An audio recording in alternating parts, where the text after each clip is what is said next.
Bonjour et bienvenue sur cette chaîne Démocratie d'abord. Dans cette vidéo, j'aimerais parler du référendum à la française et ceci à la lumière des récents débats que j'ai écoutés à l'Assemblée nationale. Euh, donc les référendums en France, ça a toujours été, ceux qui ont eu lieu ont toujours été des référendums d'initiative présidentielle.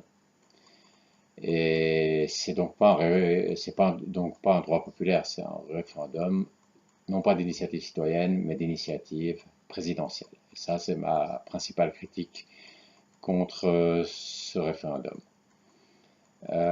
Mais en écoutant les débats à l'Assemblée nationale, je me suis rendu compte que ça avait une conséquence néfaste dont je n'étais pas conscient auparavant.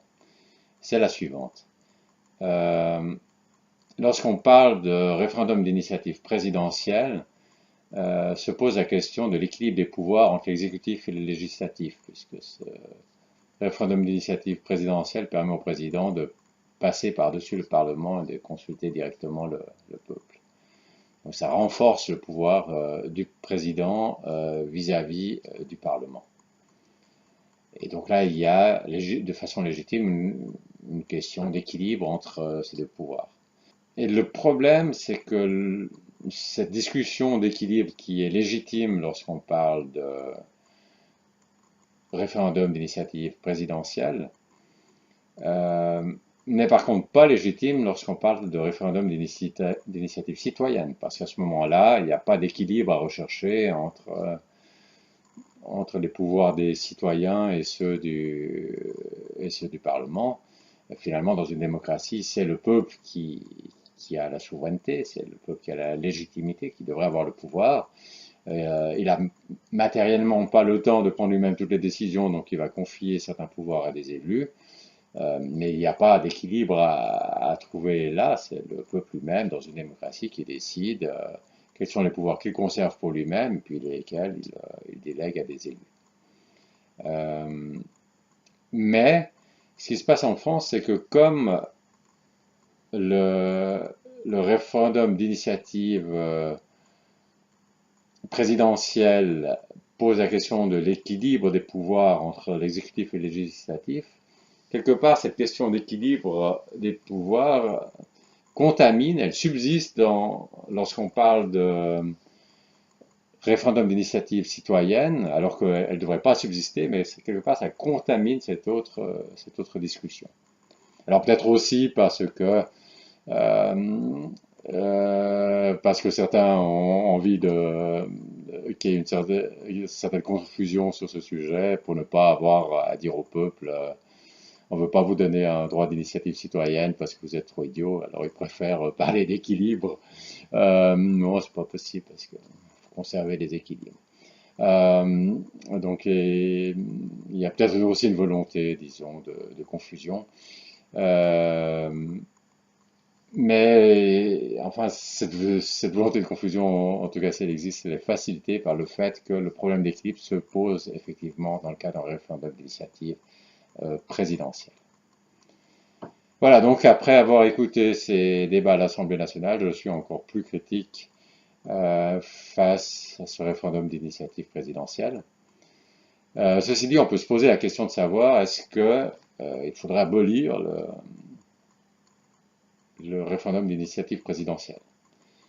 Alors, je pense que oui, si on le remplaçait par un référendum d'initiative citoyenne, il faudrait abolir le référendum d'initiative présidentielle. Il faudrait que le référendum soit obligatoire dans certains cas, par exemple si on modifie la Constitution, et puis dans d'autres cas, il a lieu à l'initiative d'une partie des citoyens. Euh, mais bon, ça, c'est pas vraiment tout à fait dans les cartes en ce moment pour la France. Et si on pose une autre question, à savoir est-ce qu'il faut abolir le référendum d'initiative présidentielle dans un contexte où on ne peut pas le remplacer par un référendum d'initiative citoyenne, donc on n'aurait plus rien à la place. Euh, je pense que là, la réponse est non, et ceci pour trois raisons. Donc, je pense que ce référendum d'initiative présidentielle, malgré toutes les critiques que j'ai à formuler là contre, euh, c'est quand même mieux que rien. Euh, et ceci pour trois raisons. Premièrement, ça montre que le peuple peut décider sur des sujets. S'il n'y avait pas ces référendums, effectivement ils sont rares, mais quand même ils se produisent de temps en temps, et ça veut dire qu'au niveau de la société française, c'est intégrer l'idée que le peuple est capable non seulement d'élire des représentants, mais aussi de décider sur des sujets. Donc ça, c'est un premier point important, un premier rapport, disons, de ce référendum qui est critiquable par ailleurs, mais il a cet apport-là. Un deuxième apport, c'est que ça montre que les citoyens ne sont pas, le peuple n'est pas forcément du même avis que ses élus. Euh, Par exemple, quand le peuple français a voté sur la Constitution européenne, eh bien, la majorité des élus étaient pour, et puis le peuple a voté contre. Ça montre qu'il peut y avoir une différence, ce qui n'est pas évident a priori, parce que s'il n'y avait pas de temps en temps ces référendums, on pourrait imaginer que règne dans la société française l'idée que ben, les élus, comme ils sont choisis par le peuple, eh ben, ils ont forcément nécessairement les mêmes idées que le peuple, et donc c'est pas nécessaire de consulter le peuple. Et un troisième point qui est utile, c'est aussi de voir ce qui se passe quand le peuple finalement a exprimé son désaccord a pris une position qui est différente de celle des élus. Et je reviens sur l'exemple de la Constitution européenne, euh, qui a été refusée par le peuple français, et puis que Sarkozy a ensuite fait passer au Parlement euh, sous le nom d'accord de Lisbonne, avec quelques modifications superficielles.